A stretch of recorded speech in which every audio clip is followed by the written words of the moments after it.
از بری دماغو ام قیز بون ام لگندا آواب ام لگندا مزن بون جير ام گندی ما جنابي گندی ما گندی علی فرو بو گندکی د دسپیکا خود وطنی بو و گندکی ولات پاریز بو بواجبی خوی وطنیتی راد بو ام لوی گندی مزن بون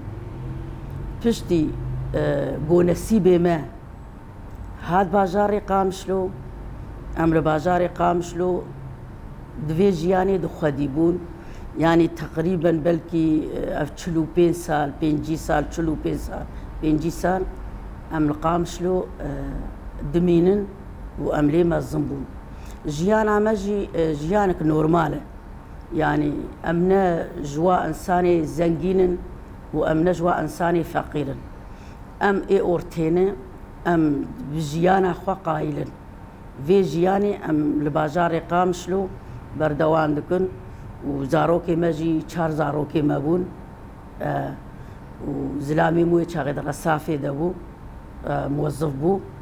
جيانا ما باش بردوام دبو يعني ام دهاتن وقبي باراستنا خوارنا ما دبو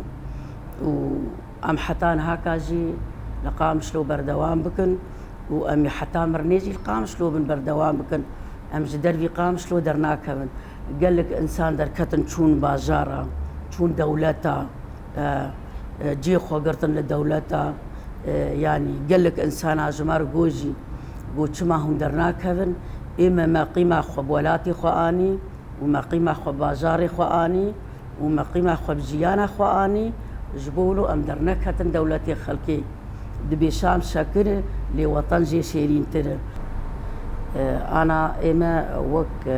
جواكي أم بازار قامشلو جيان دكن بردوام دكن ملتي قامشلو يعني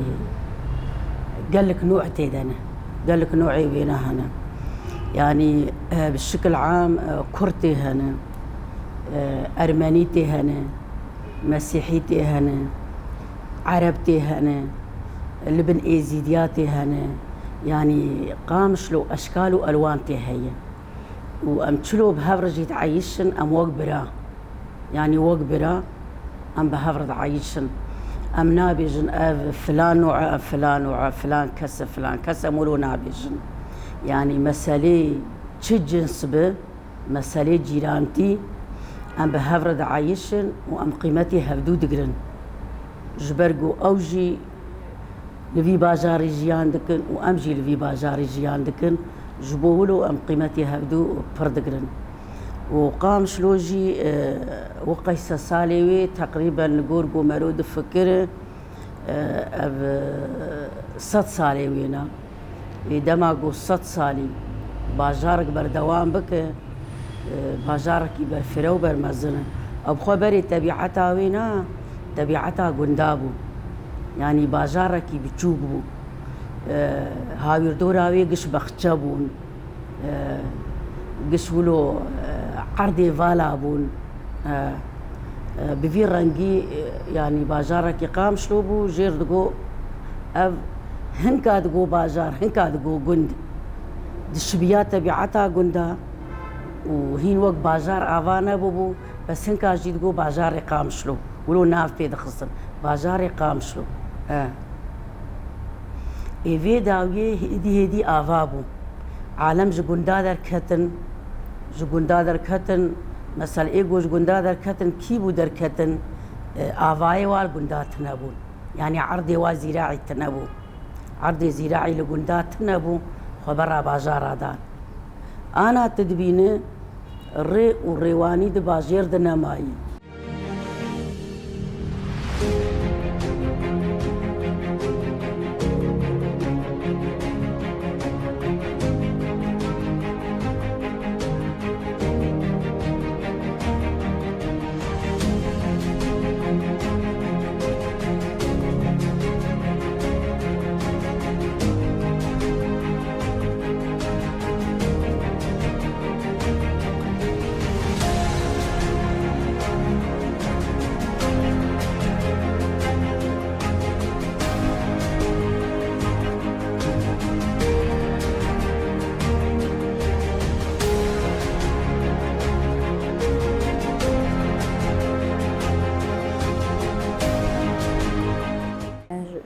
خود سالا 2026 ده 100 سالی باجار قامشلو چیده وکی باجار گود سپیکر آبابو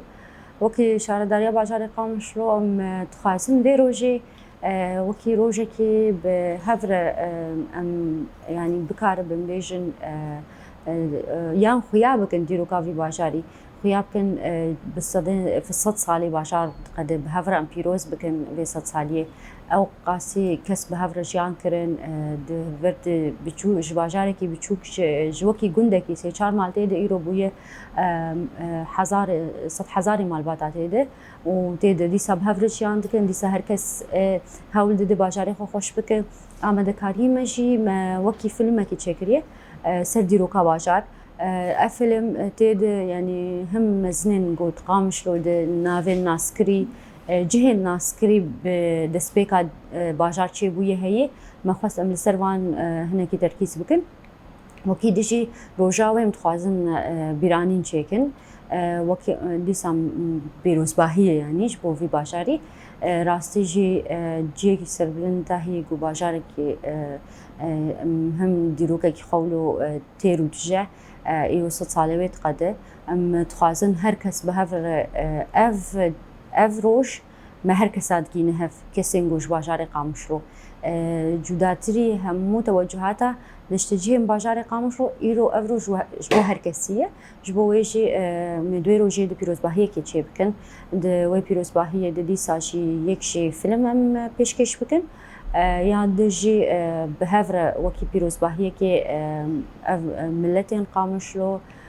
کسین ناسیت قامشلو د جبو هر کسیه گو به هفر حاضر بم وی روجی و پیروز بکن